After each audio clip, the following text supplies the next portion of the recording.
Gusto mong pumasok sa paraiso? Napakasama mo sa magulang mo? Kung paano ka magsalita, tinataasan mo ng boses ang magulang mo? Pero sa ibang tao, Masya Allah, napakalambing magsalita. Sabi ng sugo ng Allah, hindi sila tatanggapin sa paraiso hanggat hindi sila patawarin ng kanilang mga magulang. Hadith ng propeta kung saan nabanggit kanina ng imam, na ang propeta sallallahu alaihi wasallam ay ragma'an anf. Sino? Kasawi ang palad, lugi, hindi tatanggapin sa paraiso. Nagsabi ang propeta, amin, amin. Kailaman hada ya Rasulullah. Sabi, sino ito o sugo ng Allah? Ang tao na siya ay namatay na hindi siya napatawad ng kanyang magulang. Nakitungo dito sa mundo, ginusto ang marangya sa mundo, ginusto at minahal si asawa kaysa mismong ina. Oo, mahalin mo ang kasawa mo, respetuhin mo, bigay mo ang karapatan, pero wag mo putulin ang karapatan ng iyong ina. Ilan sa mga kamusliman na dahil sa asawa gustong magbisita sa mga magulang, gustong bigyan ng mga magulang, hindi mapagbigyan dahil kailangan muna si commander ay alam niya. Bro, ikaw ang nakikinabang sa pera mo, ikaw ang nagpapagod sa pera mo. Kung hindi ka magtrabaho, hindi ka kayo makakakain. Ngayon dahil sa commander, hindi mo bibigyan ng ina mo. Bro, ang kailangan lang na magulang mo, marinig niya yung boses mo. Yung tatawag ka lang, ina, kumusta po kayo dyan, ina? Hindi yun mabilis sa kanya. Wallahi, magbigay ka ng 1,000, napakabigat na yun sa kanya. Gusto mong pumasok sa paraiso? Napakasama mo sa magulang mo? Kung paano ka magsalita, tinataasan mo ng boses ang magulang mo?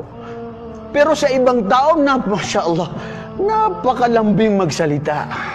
Samantala ang Allah ang nagtalaga, birrul walidain, ikaw ay kalugdan ka ng Allah kung maganda ang pakikitungo sa kanila.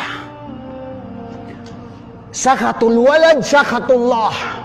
Ang sino mang kinamuhian, nagkaroon ng galit, sama ng loob ng magulang sa kanyang anak, ganun din ang Allah sa'yo. Tapos ikaw, napakabuti mo magsamba sa Allah, pero nakakalimutan mo ang iyong magulang. Mga kapatid, ilang mga tao, mga Muslim na gusto mag-hajj, mag-umrah, gusto magbigay, pakitunguan ng lahat, pero ang kanilang magulang kaliwali nandun sa tabi at hindi pinapansin. Mga kapatid, sasabihin ko to sa mga taong gustong mamatay para sa Allah. Paano mamatay sa Allah? Dahil papasok daw sa paraiso. Basahin niyo ang hadith ng propeta sallallahu alaihi wasallam. Ja'a rajulun Rasulullah sallallahu alaihi wasallam. Sa'ala anhu an yusta'dhana fi qatli fi sabilillah. An yujahid fi sabilillah. An yamutu fi sabilillah. Usugo ng Allah. Pahintulutan ako. Lumaban para sa relihiyon ng Allah. Protektahan ang relihiyon ng Allah. Anong sinabi ng propeta? Ahayya walidaik. Buhay ba ang dalawa sa iyong mga magulang?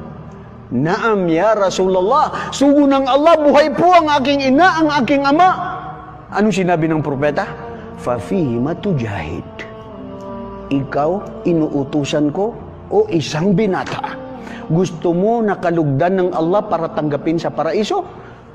Pumunta sa iyong magulang at doon ka mag-jihad sa kanila.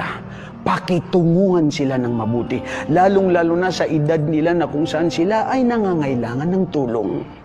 Nangangailangan ng respeto at pag-aaruga.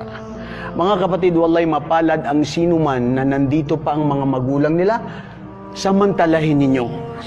Lahat ng mga tao na nawala na ang kanilang mga magulang, wallahi magsasabihan, sayang ang mga pagkakataon na hindi ko man lang nasabi, hindi ko man lang nabigyan, hindi ko man lang naserbisyo ng aking magulang. Dahil huli na ang lahat. Si Satanas, gusto niya tayo ilayo sa Allah, gusto niya tayo na hindi natin pakitunguhan ng mabuti ang ating mga magulang. Panghuli sa hadith na yun, mga kapatid, hindi mabubuksan ang kanilang paraiso dahil sasabihin sa kanila ng Allah, hanggat hindi kayo pinapatawad ng inyong mga magulang, hindi nyo kailanman matatamo ang inyong paraiso. Hadith ng propeta sallallahu alaihi wasallam, al-jannatu tahta ish kada mawalidaik. ang paraiso ay na under the foot of your mother.